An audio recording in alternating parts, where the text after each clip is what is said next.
आइए मेरे प्यारे दोस्तों, आज हम लोग सोशल साइंस का तीसरा पार्ट करने जा रहे हैं जो हिस्ट्री होगा। 12th क्लास का हिस्ट्री हम लोगों ने 2 चैप्टर कंप्लीट कर लिया था। आज तीसरा चैप्टर करेंगे। उम्मीद है आप वीडियो देख रहे होंगे और अच्छे से अच्छे तरीके से क्वेश्चन को रिवाइड कर रहे होंगे।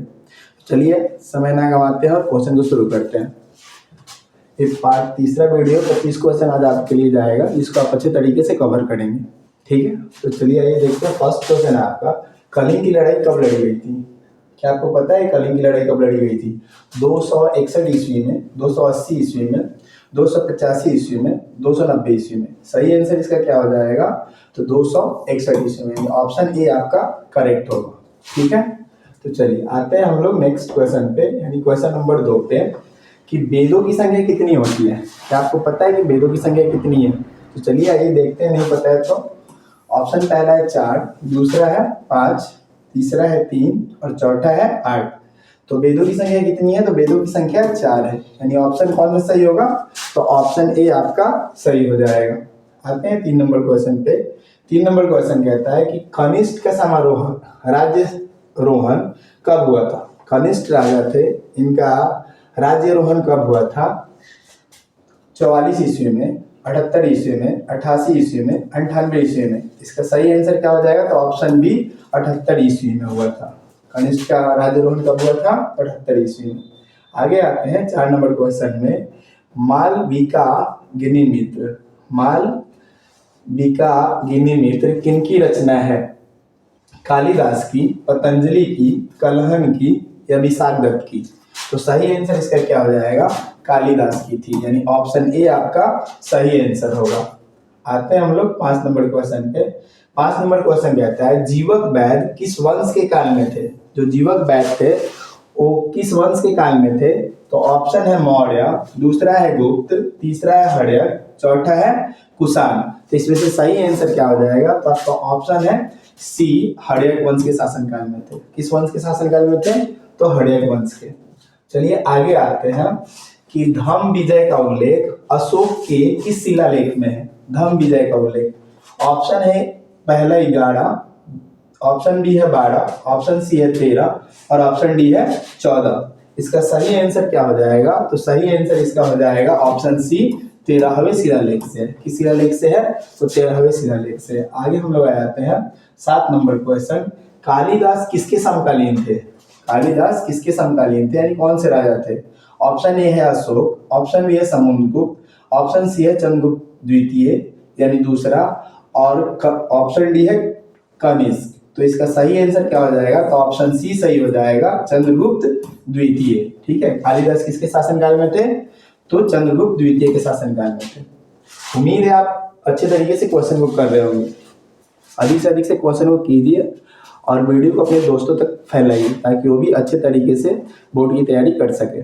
चलिए आइए हम लोग देखते हैं अगले क्वेश्चन को। अगला क्वेश्चन क्या है 8 नंबर, कि भारत का नेपोलियन किस शासक को कहा जाता है? भारत का नेपोलियन किस शासक को कहा जाता है? अशोक को, चंद्रगुप्त को, समुद्रगुप्त को, अकबर को, बाबर को? तो भारत का नेपोलियन हम समुद्रगुप्त को कहते हैं, यानी ऑप्शन बी आपका सही आंसर होगा। आगे आते हैं 9 नंबर क्वेश्चन पे। जीवक ने वैद्य की शिक्षा कहाँ से ली थी? जो जीवक वैद्य थे वो वैद्य की शिक्षा कहाँ से ग्रहण की थी? तक्षशिला से, राजगीर से, पाटलिपुत्र से कि वैशाली से? तो इसका सही आंसर हो जाएगा ऑप्शन ए, तक्षशिला से। कहाँ से किए हुए थे? तक्षशिला से। चलिए आते हैं 10 नंबर पे। किस अभिलेख में सती प्रथा का उल्लेख मिलता है? किस अभिलेख में? प्रयाग अभिलेख में, एरल अभिलेख में, मेहरौली अभिलेख में या मथुरा अभिलेख में? तो सही आंसर हो जाएगा एरल अभिलेख में, यानी ऑप्शन बी आपका करेक्ट आंसर होगा। आते हैं 11 नंबर क्वेश्चन पे, कि बाणभट्ट की रचना कादम्बरी में किस शासनकाल का वर्णन है? यानी बाणभट्ट की रचना है कादम्बरी। बाणभट्ट की रचना का नाम क्या है? तो कादम्बरी। कादम्बरी में किस शासक का वर्णन है? चंद्रगुप्त मौर्य, अशोक, चंद्रगुप्त विक्रमादित्य या हर्षवर्धन का? तो इसका सही आंसर हो जाएगा ऑप्शन डी, हर्षवर्धन। ठीक है, चलिए आते हैं अगला क्वेश्चन 12 नंबर पे। 12 नंबर क्वेश्चन कहता है गुप्त संवत कब और किसके द्वारा शुरू किया गया था? गुप्त संवत घटोत्कच के द्वारा 300 ईस्वी में, श्रीगुप्त के द्वारा 309 से 10 ईस्वी में, समुद्रगुप्त के द्वारा 324 ईस्वी में, या चंद्रगुप्त प्रथम के द्वारा 319 से 20 ईस्वी में। तो आपका सही आंसर यही होगा, चंद्रगुप्त प्रथम 319 से 20 ईस्वी में होगा। शक संवत का शुरुआत कब हुआ था? तो 319 से 20 ईस्वी में। और किसने शुरू किया था? तो चंद्रगुप्त प्रथम ने शुरू किया था। ठीक है, चलिए आगे आते हैं हम लोग 13 नंबर क्वेश्चन पे। 13 नंबर क्वेश्चन कहता है कि पंचतंत्र की रचना किसने की थी? जो पंचतंत्र जो पुस्तक है उसके रचनाकार कौन थे? आर्यभट्ट, बारामिहिर, या कालिदास, या विष्णु शर्मा। तो पंचतंत्र के लेखक का नाम था विष्णु शर्मा, यानी ऑप्शन डी आपका करेक्ट होगा। चलिए आते हैं 14 नंबर क्वेश्चन पे। 14 नंबर क्वेश्चन है आपका कि मानव जीवन के संपूर्ण जीवन को कितने आश्रमों में बांटा गया है? तो ऑप्शन पहला है 2, ऑप्शन बी है 3, ऑप्शन सी है 4 और ऑप्शन डी है 5। तो इसका सही आंसर आपका क्या हो जाएगा? तो 4 भागों में बांटा गया है, यानी ऑप्शन सी इसका करेक्ट आंसर होगा। ऑप्शन आते हैं 15 नंबर। द्रौपदी किसकी पत्नी थी? यानी द्रौपदी किसकी पत्नी थी? तो आपको पता होना चाहिए द्रौपदी के 5 पति थे। द्रौपदी के कितने पति थे? तो 5 पति। पहले का नाम क्या था? तो युधिष्ठिर,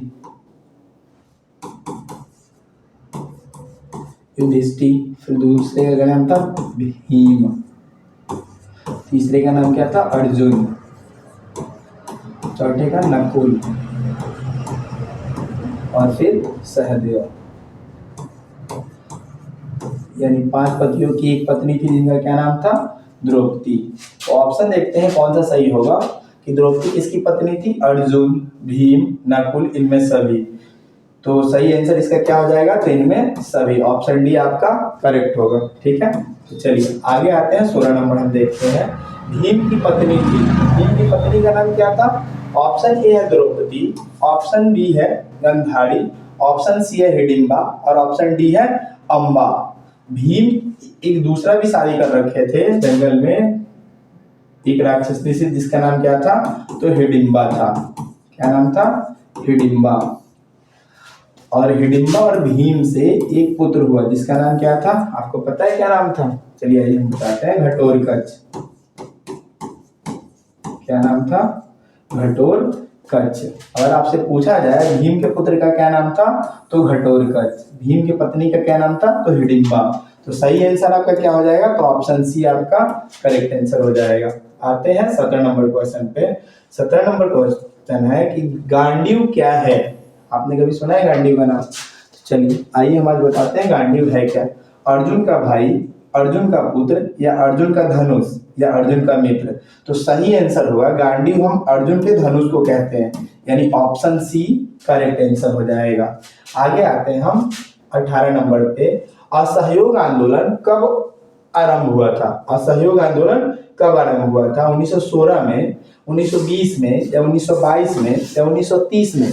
तो सही आंसर इसका हो जाएगा 1920 में, यानी ऑप्शन बी आपका करेक्ट आंसर हो जाएगा। 1920 में, 1920 करेक्ट आंसर कौन सा हो जाएगा? तो ऑप्शन बी आपका सही हो जाएगा 1920। ठीक है, असहयोग आंदोलन कब शुरू हुआ था? तो 1920 में शुरू हुआ था। चलिए आगे आते हैं हम लोग। 1917 में चंपारण गांधी जी किसके अनुरोध पर गए? 1917 में चंपारण गांधी जी किसके अनुरोध पर गए? पहला ऑप्शन है राजेंद्र प्रसाद, ऑप्शन बी है अरविंद घोष, ऑप्शन सी है गोपाल कृष्ण गोखले और ऑप्शन डी है राजकुमार शुक्ल। तो सही आंसर आपका सही हो जाएगा ऑप्शन डी, राजकुमार शुक्ल के अनुरोध पे गांधी जी कहाँ गए थे? तो चंपारण में गए थे, जहां से उन्होंने सत्याग्रह की शुरुआत की थी। आपसे पूछा जाए गांधी जी कहाँ से सत्याग्रह शुरू किए थे? तो चंपारण से शुरू किए हुए थे। कहाँ से शुरू किए हुए थे? तो चंपारण से किए हुए थे। और कब किए थे? तो 1917 में किए हुए थे। ठीक है, चलिए आगे आते हैं हम लोग 20 नंबर क्वेश्चन पे। 20 नंबर क्वेश्चन है कि गांधी जी किस गोलमेज सम्मेलन में भाग लिए थे? ऑप्शन पहला प्रथम में, ऑप्शन बी है द्वितीय में, ऑप्शन सी है तृतीय में और ऑप्शन डी है चतुर्थ में। तो इसका सही आंसर क्या हो जाएगा? तो ऑप्शन बी द्वितीय में भाग लिए थे, यानी ऑप्शन बी आपका करेक्ट आंसर हो जाएगा। चलिए आगे देखते हैं हम लोग 21 नंबर क्वेश्चन। दांडी किस राज्य में स्थित है? जो दांडी जगह है वो किस राज्य में स्थित है? ऑप्शन ए है उत्तर प्रदेश में, ऑप्शन बी है बिहार में, ऑप्शन सी है गुजरात में और ऑप्शन डी है पंजाब में। तो सही आंसर इसका क्या होगा? तो गुजरात में ऑप्शन सी आपका करेक्ट आंसर हो जाएगा। आगे आते हैं हम 22 नंबर क्वेश्चन पे। चंपारण स्थित है, यानी चंपारण जो जगह है कहाँ स्थित है? बिहार में, बंगाल में, उत्तर प्रदेश में या महाराष्ट्र में? तो चंपारण कहाँ स्थित है? तो बिहार में स्थित है, जहां से गांधी जी ने सत्याग्रह शुरू किया हुआ था। आते हैं हम लोग 23 नंबर क्वेश्चन पे। 23 नंबर क्वेश्चन कहता है कि 1920 ईस्वी में कौन सा आंदोलन हुआ? 1920 ईस्वी में कौन सा आंदोलन हुआ?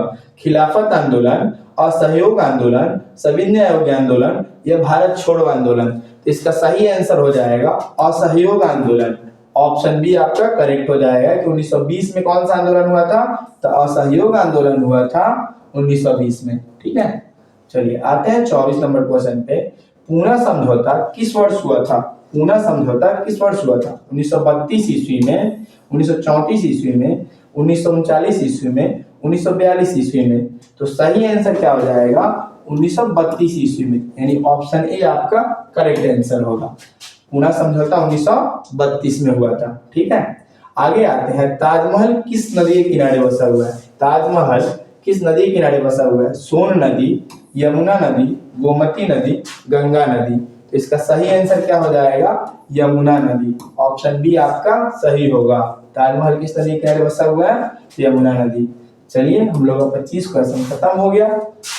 उम्मीद है कि आप लोग अच्छे से याद कर रहे होंगे और एग्जाम के लिए तैयारी भी कर रहे होंगे। तो देखिए, अगर जितने अच्छे से आप तैयारी करोगे उतना ही अधिक से अधिक नंबर आप उठा पाएंगे एग्जाम में। तो अच्छे से तैयारी कीजिए।